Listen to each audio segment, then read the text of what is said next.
أعوذ بالله من الشيطان الرجيم. بسم الله الرحمن الرحيم. الحمد لله رب العالمين، ولا حول ولا قوة إلا بالله العلي العظيم، والصلاة والسلام على أشرف الأنبياء والمرسلين وعلى آله وصحبه أجمعين، ونشهد أن لا إله إلا الله وحده لا شريك له، ونشهد أن سيدنا مولانا محمدا عبده ورسوله. In the name of Allah, the gracious, the merciful, all praise is due to Allah, the Lord of the universe, the master of the day of judgment. I bear witness and testimony to the oneness of Allah, to His magnificence, His omnipotence, His might, His glory, to His being the creator and sustainer of all things, the giver of life, the guider of hearts, the master of the day of judgment. And I bear witness to the fact that Muhammad ibn Abdullah sallallahu alayhi wasallam is His servant and final messenger, and the peace and blessings of Allah be upon him and upon all those who choose to tread His path until the last day. It is said that everything and all things in creation essentially have a common link, and that each one of us is an abd. And this term is quite often utilized in defining our relationship with our Creator, that Allah Azza wa Jal is Rabb and we are abd. But to understand the nuance of what this term means and how we can seek to embrace it aspirationally, the most baseline understanding of what it means to be an abd is that you rely upon something for your existence, that you are not self-sufficient, and not any one of us and anything in creation suffices itself to the extent that we don't need something to be. And so everything in creation is an abd. And then that definition gets narrowed to a second frame, where you can choose actively to be an abd of whatever it is that you might want to be. What our tradition teaches us is that you want to be an abd of Allah. May Allah make us from amongst them. You'll see throughout creation those who become the ibad of so many things. People worship wealth, and they go now on a journey where they seek to pursue the world, and in pursuit of it become subservient to it, where none of it is ever enough. People worship physical beauty, and as they age and get older, they die 1,000 times again and again and again. For the fragility of the physicality of the body of this world that is a part and will remain in this dunya, simply as a vessel of the soul in which we were placed in it to begin with, becomes hard to then reconcile that there's not a way for us to be able to maintain that sense of beauty that we worship. And so many other things that can have us in a place where our orientation is not towards what is inwardly rendering contentment. And for you and I to think about what is it that we actually turn our attention towards? What is the qibla that we have identified for ourselves if it is not in the direction of the divine? And this word abd becomes the base of all of it. You start to think for yourself, as a title, do I want to embrace it? In Sura al Furqaan, Allah Azza wa Jal, He talks about the ibad al-Rahman. May Allah make us from amongst them. Wa ibad al-Rahman, He says, الَّذِينَ يَمْشُونَ عَلَى الْأَرْضِ حَوْنًا. That the ibad al-Rahman, the servants of al-Rahman, they're the ones who they walk on this earth with humility. And in these verses, He gives anywhere from 11 to 13 different traits of the ibad al-Rahman, traits that you want to aspire towards. But fundamentally, as we look at them and go through them in the coming weeks, the primary construct that first has to be understood What does it mean to be from the Ibad al-Rahman? You go back to that definition. Everything is an abd. You want to consciously decide what it is that you are a worshiper of. The word abd can be made plural in two different ways. One way is to have the word abid, a plural of abd, that does not denote now that you are a worshiper of God, but that generic form of being an abd, it now makes itself in multiples. But in ibad, you have a plural that is in particular one that is a worshiper of Allah. And very purposefully now it is aligned with Ar-Rahman. And Allah Azza wa Jal, He could have identified and created a construct that could have been rooted in anything. He could have said Abdullah, he could have said Abdul Khaliq, he could have said Ibad Allah, or Ibad al Khaliq, Ibad al Latif, Ibad al Wadud. He could have said anything. But he said Ibad al Rahman. And the verses that come after, the characteristics that they identify and define, these are characteristics that have the opportunity to be apparent. They can be seen and visible. Some of you graduated from this university just days ago. May Allah give you tawfiq. Some of you graduated from universities a long time ago, maybe this one or someplace else. Some of you, your education institutionally might not have included a university, which is also fine. But the recognition of what quite often we are in pursuit of are titles, offices, credentials, degrees that are not in and of themselves problematic to be in pursuit of. You have to want to have this as a title as well. You have to make that decision for yourself individually. That do I want to be from the Ibad al-Rahman? May Allah make us from amongst them. Do I want to be in such a place that when I move through this earth, the title and recognition that comes from now observable characteristics that I have give indication to the world around me that the one that I am subservient to is the source of all mercy and compassion. That's the first thing that has to be recognized. If you've ever studied a book of tafsir, you look throughout what the mufassirin say. When they look at Sura al Furqaan, they jump immediately for the most part. الَّذِينَ يَمْشُونَ عَلَى الْأَرْضِ هَوْنًا. They start to describe what that means. You can't bypass this label. And deeply you start to think, why did Allah align being with His most select righteous servants, the divine name of Ar-Rahman? Do I want it for myself? The way I want to be known as a doctor or a lawyer, the way I want to be known as an entrepreneur or an activist, the way I want to be known as somebody's husband or wife or a mother or a father. None of these things are bad. None of these things are wrong. Don't think about it simplistically. But the thing that you desire the most to be known as, the things that keep you up late at night that you are making dua for, the titles and categories that you want to be able to be found in, you gotta want this as bad as that.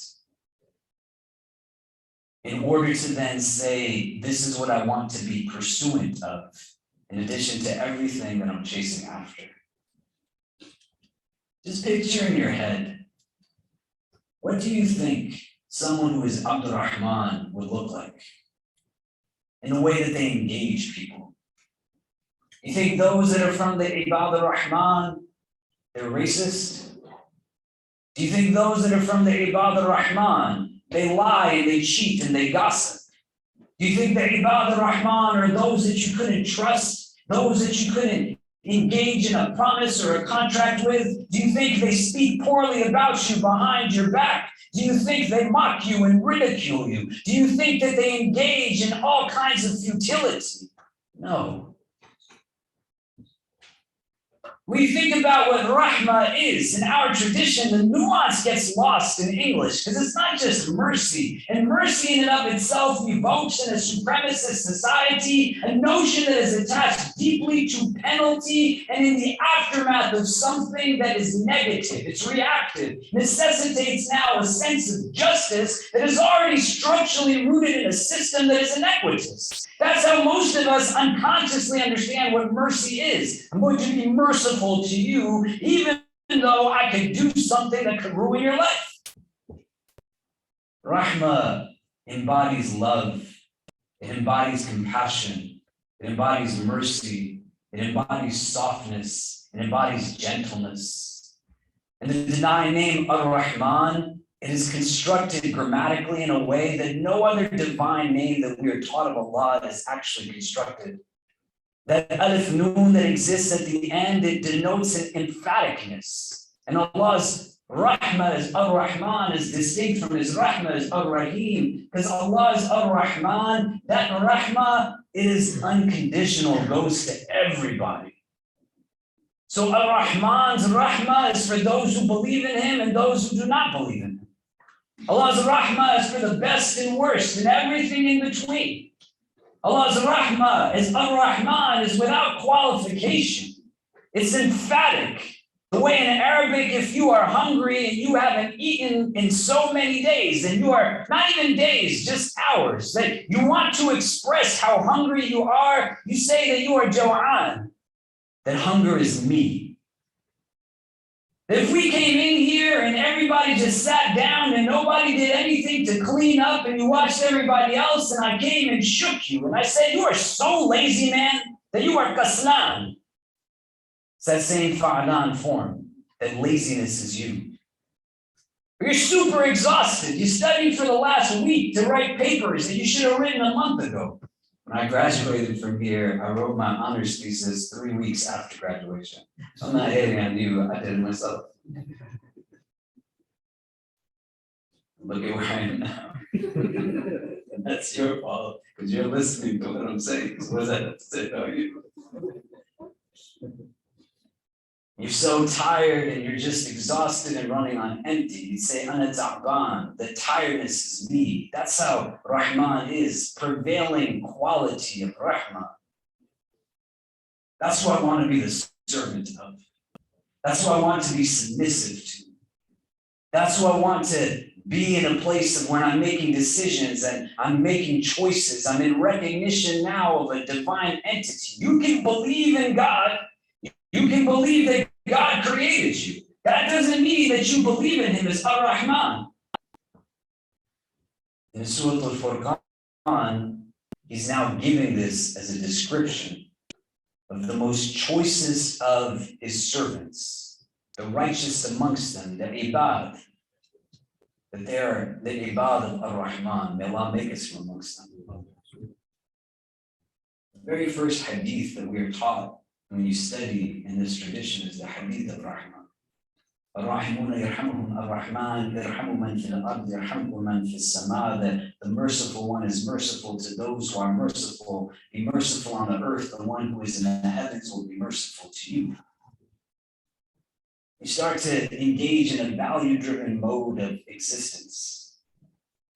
And step one in looking at these verses and similar verses and sets of verses in the Quran. There's about 5 different places in the Quran where Allah gives us lists, characteristics, descriptions of people of Iman. This is one of them.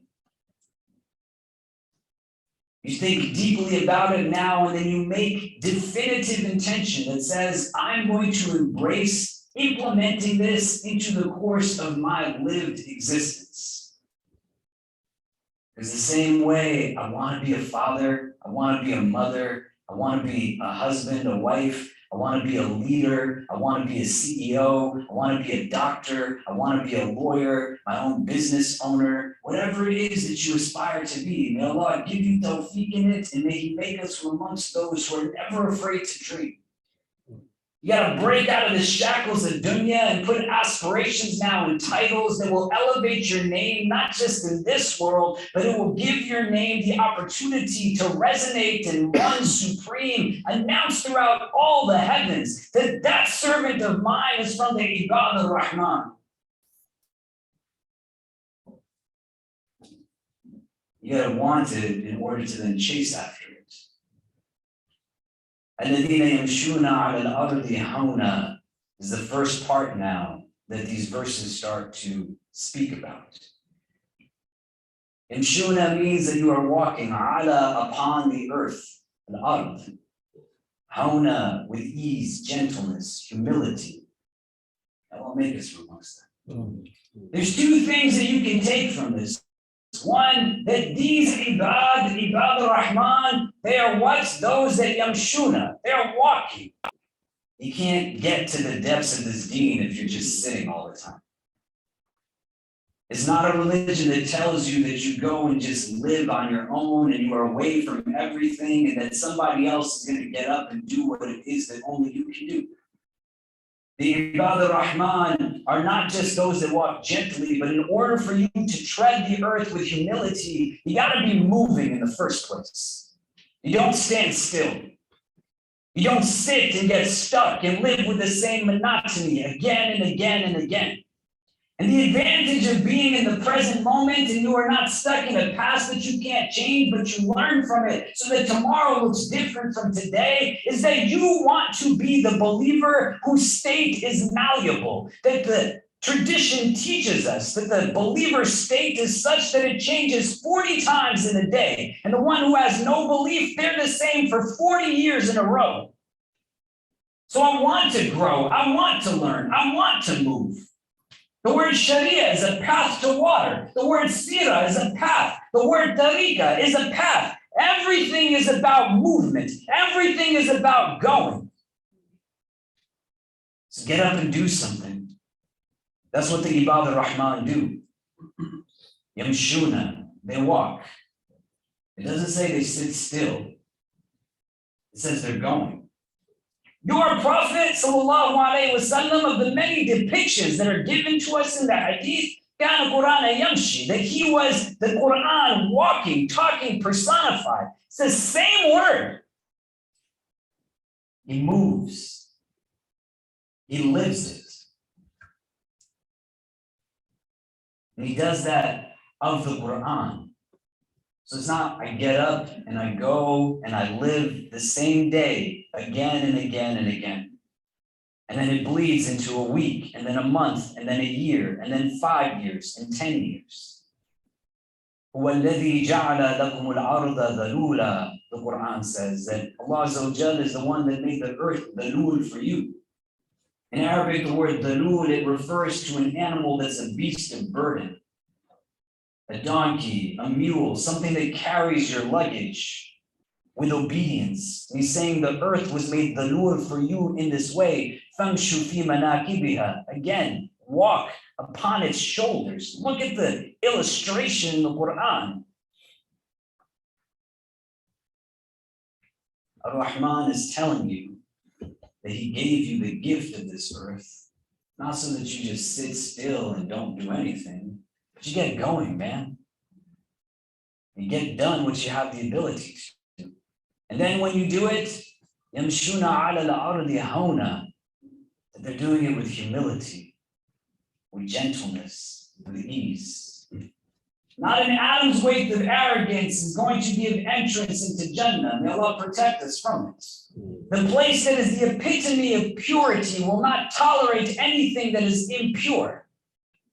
And so when you walk with dignity, you walk with a sense of respect, you walk with a sense of humbleness. It doesn't mean ever you are somebody's doormat.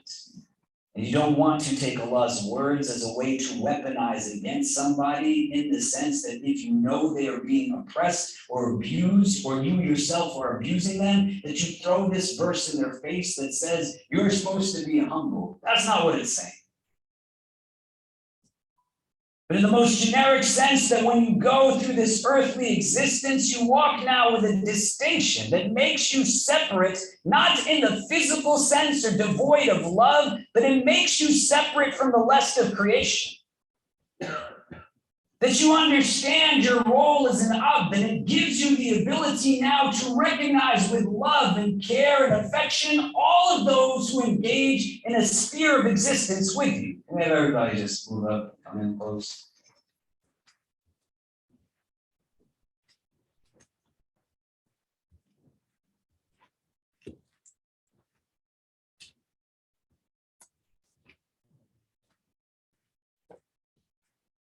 This is how our Prophet ﷺ walked on the earth. Mufassirin, when they look at these verses, they describe it first in terms of literal walking, but also saying that it's not about how you literally walk as such.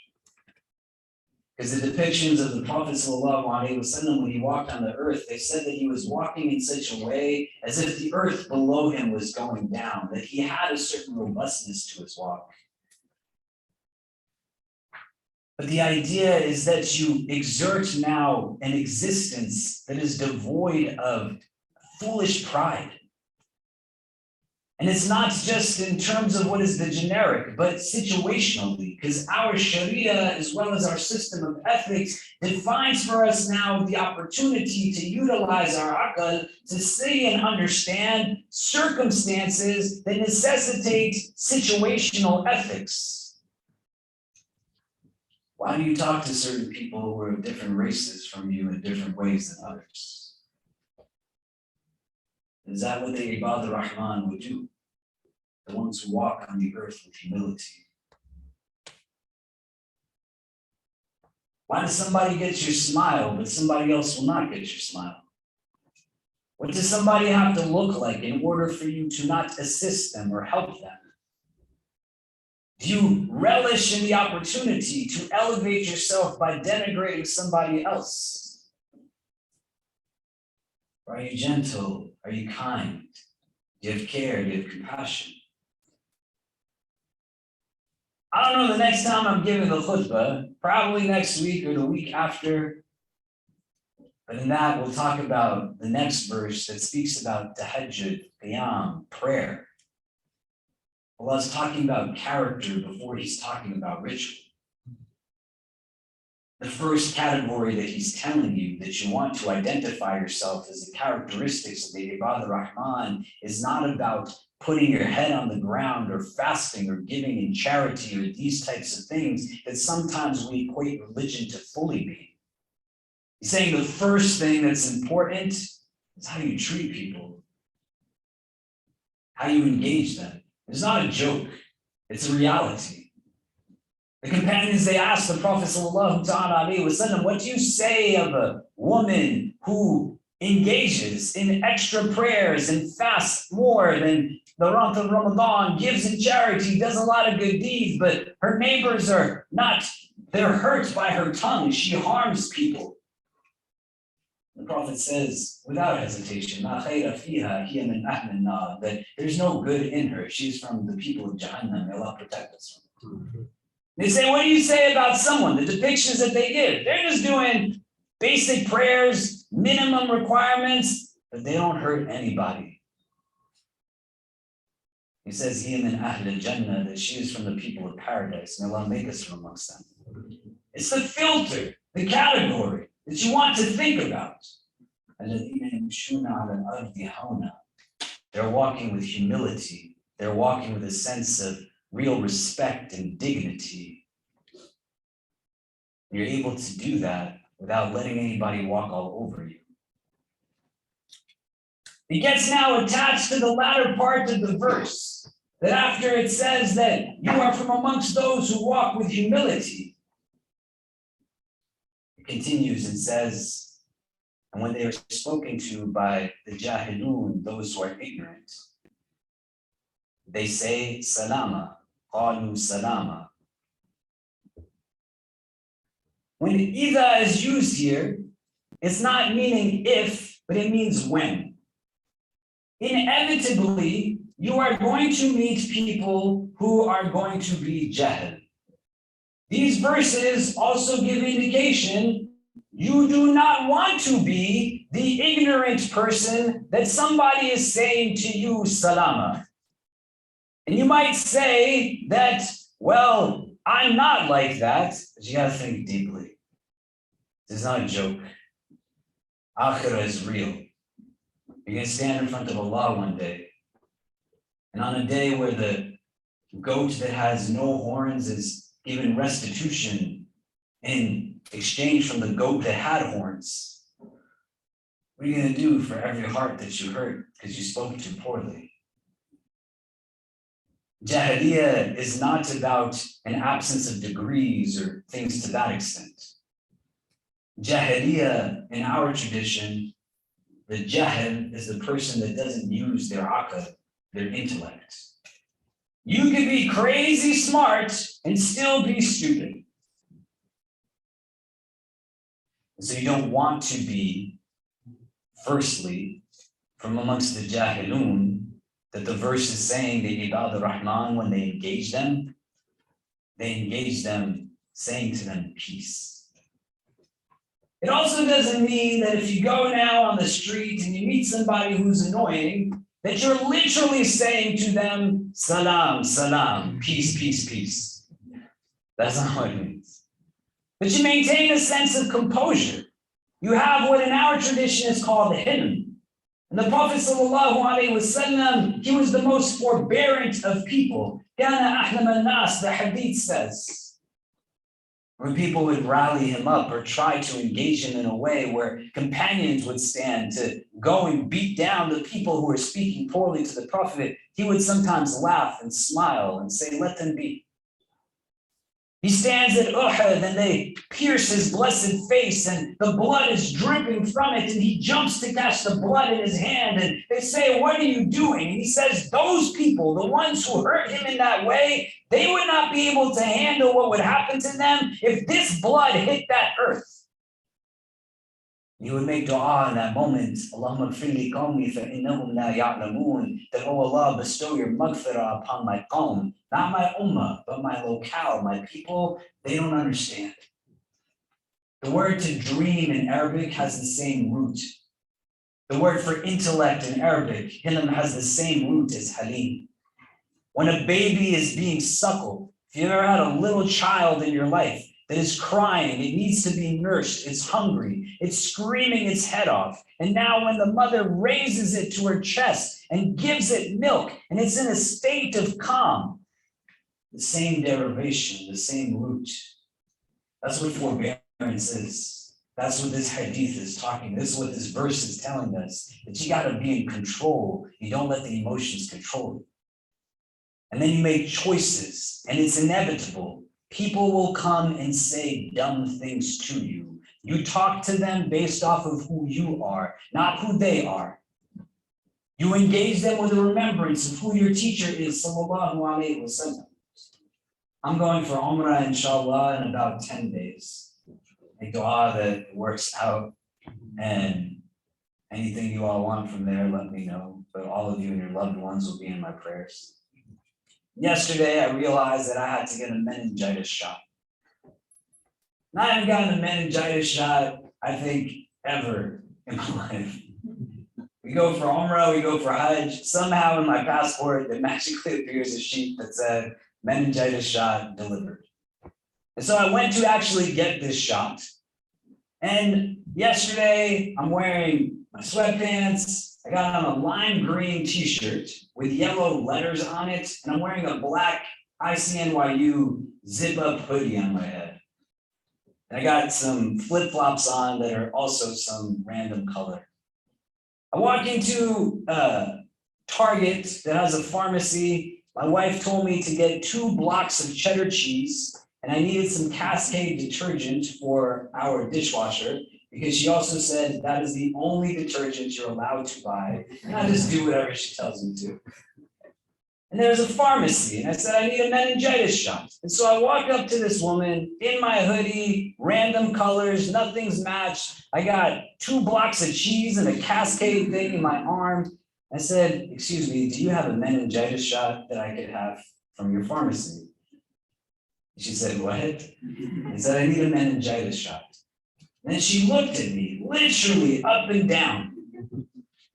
She said, do you even have insurance? I said, excuse me? And she said, do you have the ability to pay for this? And every part of me inside wanted to drop everything and say, who do you think you are? So I took a breath and I still said, who do you think you are? But not in the way that I was going to say it a few minutes before. Because you can get your point across and you can let people know that they have no rights to talk to you in a certain way, and you still maintain your sense of dignity and respect. I've been discriminated against in my life enough times to tell you it's not a fun experience.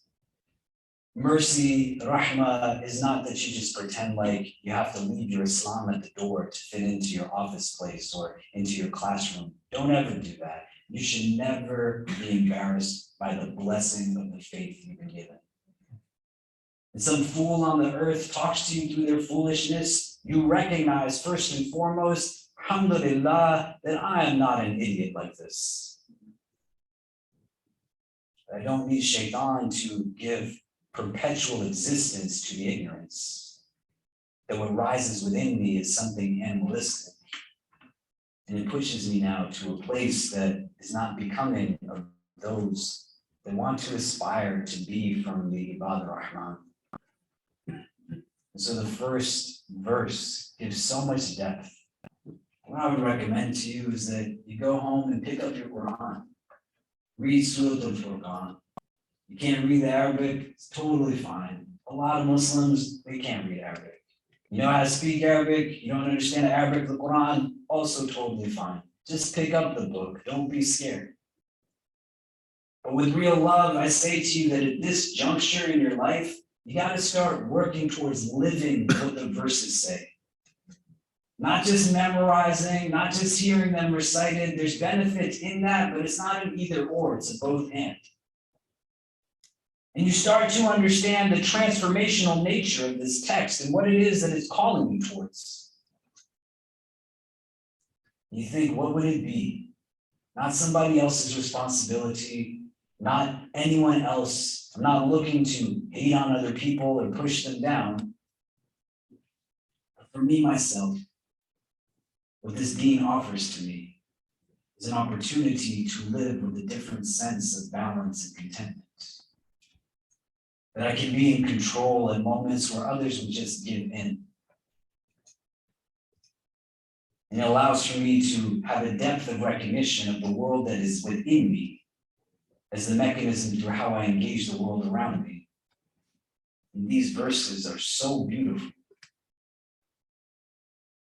So spend some time looking at them between this week, next week, engage in them, reflect on them. If you want to discuss them, shoot me a message. I would love to talk to you about it, talk to each other about it. But you decide actively for yourself. Allah, in His divine wisdom, is saying that Ibad al-Rahman, these are amongst the traits and qualities that they have. Yamshuna, they move, they walk. And how do they walk? Ala al-ardi hauna. And what happens when they meet someone who's ignorant? Qalu salama. They don't meet it with more ignorance, but they are still in a state of dignity and humility. May Allah subhanahu wa ta'ala make us from amongst them. أقول قولي هذا واستغفر الله لي ولكم ولسائر المسلمين فاستغفروه إنه هو الغفور الرحيم.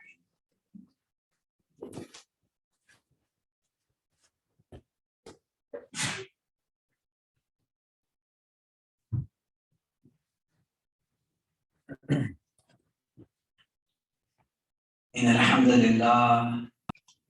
لله نحمده ونستعينه ونستغفره ونؤمن به ونتوكل عليه ونعوذ بالله من شرور أنفسنا ومن سيئات أعمالنا من يهده الله تعالى فلا مضل له ومن يضلل فلا هادي له ونشهد أن لا إله إلا الله وحده لا شريك له ونشهد أن سيدنا مولانا محمدا عبده ورسوله.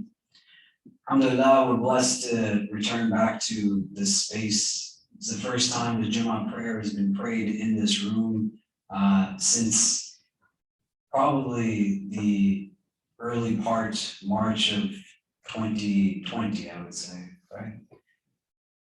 And the first time we prayed Jummah in this room was in 2012.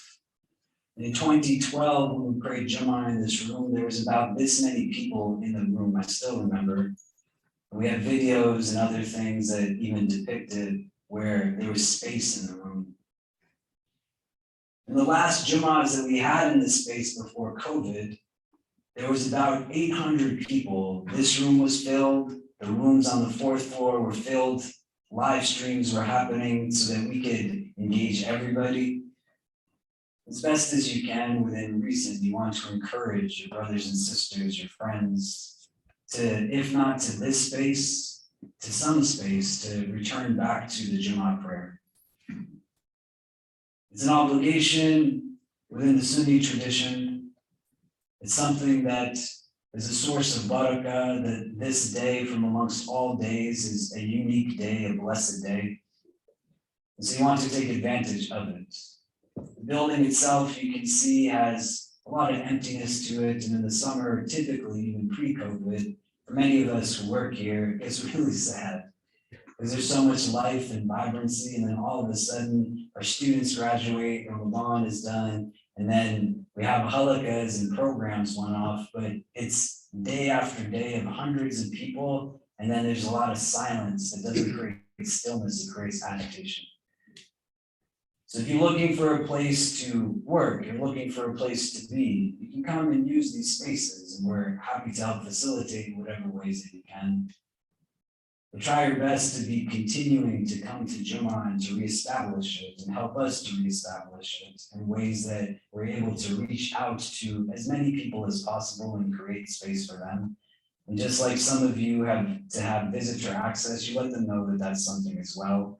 For those of you who have visitor access, today your visitor access technically expires, and we're extending it through August 31st. So look out for emails from NYU's Campus Safety Office, which will either ask you to re-upload your vaccination cards over the next few days, or they will simply say that your current cards are enough and they'll let you know it's been extended.